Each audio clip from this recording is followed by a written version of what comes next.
Hey everybody, this is Perch. Let's get right to this mail. It's about Green Lantern.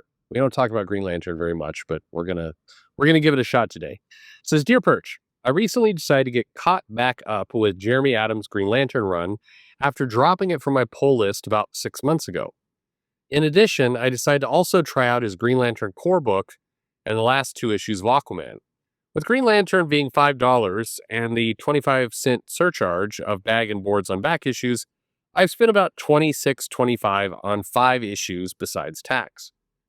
After reading the issues, I can honestly say I wasn't missing much in Green Lantern. It's not a bad series, it's just not $5 good. There just doesn't feel like that much going on in the book. Starbreaker is trying to build his own lantern batteries for his evil purposes, while Hal and Kyle's group are on a search to build their own lantern batteries in order to stabilize the emotional spectrum. So basically, it's a quest book. There are not really any discernible long term subplots going on, nor anything really groundbreaking lore wise.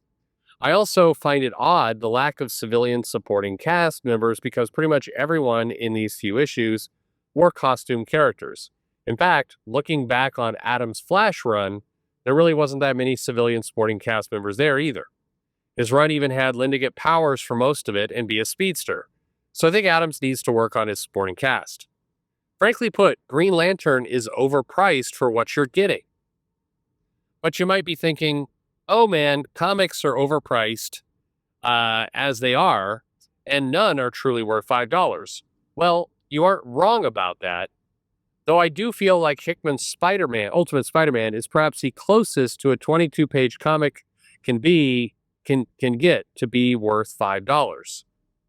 Sure, Green Lantern might have way more action than Ultimate Spider-Man has, but Ultimate Spider-Man has character-driven emotional depth that made people fall in love with Spider-Man in the first place. That last issue, number 17, with Harry and him calling Peter for help at the end is some good stuff. And I think that's all I have to say. Okay, fair enough. We ended strong. So let's unpack this for a little bit. First of all, yes, the usual disclaimers. I recognize it's all subjective and, your mileage may vary. And, what you think is a good comic book is different from what other people think is a comic book. And what somebody views as, meaningful for $5 is probably different from what other people feel is meaningful for $5. Okay, all that is true. All of it. But I think we could speak in some general terms here. And we could basically say that, comics have a bit of a problem and that the price has grown significantly, and yet the amount of pages in the story, the content of the comic, has not.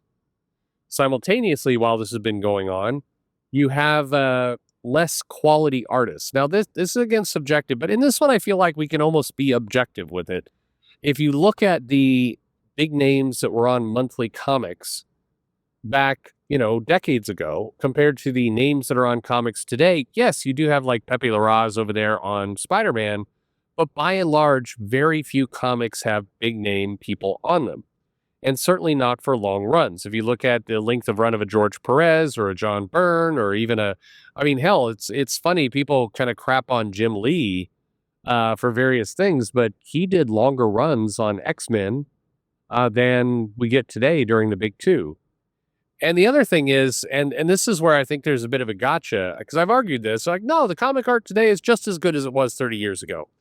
Okay, if that's the case, then why do you have marquee comic artists on covers only, and then you have interior art that you do not promote or solicit? Why is that? Because to me, that is the big gotcha in all this. When people tell you that, oh, comic art is just as good as it always was, you're just being picky and blah, blah, blah, blah, blah, blah. Okay, if that's the case, if you look back to the 80s and the 90s, you did not have cover artists who were big names like Alex Ross. I mean, you didn't have like Bill Sienkiewicz and Art Adams and, John Romita Sr. or, Jack Kirby, or you didn't have people like that doing covers, and then the interior was with nobodies. Yes, that happened from time to time, but it was a rarity. Today, that is the norm. The big profile named artists do covers and variant covers. The interior art is a second class citizen by the manufacturers themselves. The manufacturers treat the cover artist, the interior artists like second class citizens, not the fans. A lot of people like to make fun of the fans for complaining about art and everything else, but look, what do people promote? They promote the cover artists. They promote the variant cover artists. They promote all those things before they promote the interior art. That's not me. That's not a subjective opinion. Look at the solicits. Look at the amount of money that's being paid. That's just how it is. So anyway, like I got off track there, but the point is, the price of comics has risen, yet the pages have stayed the same. The art, I think you could claim, is objectively worse. And the storytelling is more decompressed, which means that they stretch out moments that make you feel like you're getting a little bit less bang for your buck. The comics read faster because you're doing a lot more visual gags and other things. And I hear you on Ultimate Spider-Man, but I'll tell you, Marco Cinchetto and Hickman do a lot of visual gags in the comic that are indications of a lack of a lack of basically meat in the story. And so you get things. I think Jeremy Adams is a good writer. I think he does good work. I'd say I enjoy a lot of his stuff. But it is tough to say I picked up 5 issues for, $27 basically, and I didn't feel like I got much. And I think the one other factor here to consider with everything you're saying is that a lot of publishers are keeping the comic writers on such a short leash that nobody is really trying to create big subplots. I mean, if you think about, Chris Claremont introduced Mr. Sinister, a solid, I mean, my memory may be wrong here. Where's Exalted Speed when you need him? But I think Sinister was introduced, I want to say like 3 years before he fully appeared in the comics. In reality, I think it was more like a year. But the amount of subplot material, what they did with the Trickster and Forge and Storm, which led into Fall of the Mutants, that was back in X-Men 187, where they first started teasing that. That didn't play out till X-Men 238. I'm probably getting these numbers way wrong, but my point is, there was, I think, 4 or 5 years between when those subplots kicked off and when they ultimately paid off, and that's really impressive, right? I mean, that's what it should be.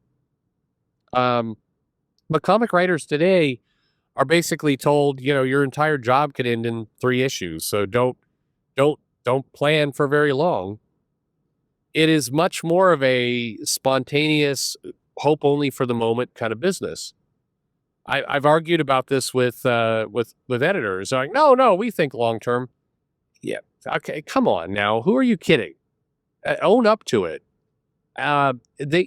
When comics are basically planned for the short term, when there's no long term commitment, when the price is high, when the art and storytelling are decompressed, and when you've minimized the interior art, yeah, I think as a reader, as a buyer, yeah, I think it probably does feel kind of crappy. I think you do. I mean, I don't think you feel like you're getting the value for your money. I think the comic industry, the publishers, need to look that head on. And by the way, please don't be a dickhead and in the comments go, yeah, Perch, but they're never going to do that. Yeah, fuck off. Okay, that's not helpful. They do need to do that. Will they? That's up to them. But what has to happen is that the publishers need to start contemplating things in a long-term business model. They need to actually start planning for a long time. They need to start giving that security to the writers and ultimately the artists. There's plenty of artists that will take less money because they work with a writer they like. You hear that stuff all the time. I've done interviews with lots of those people. To make the writer feel like there's a long-term commitment.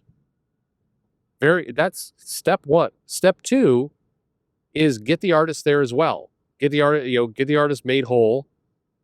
Give some long-term commitments to them, and basically set them loose so they can actually have the breathing room to tell the bigger story that they need to tell.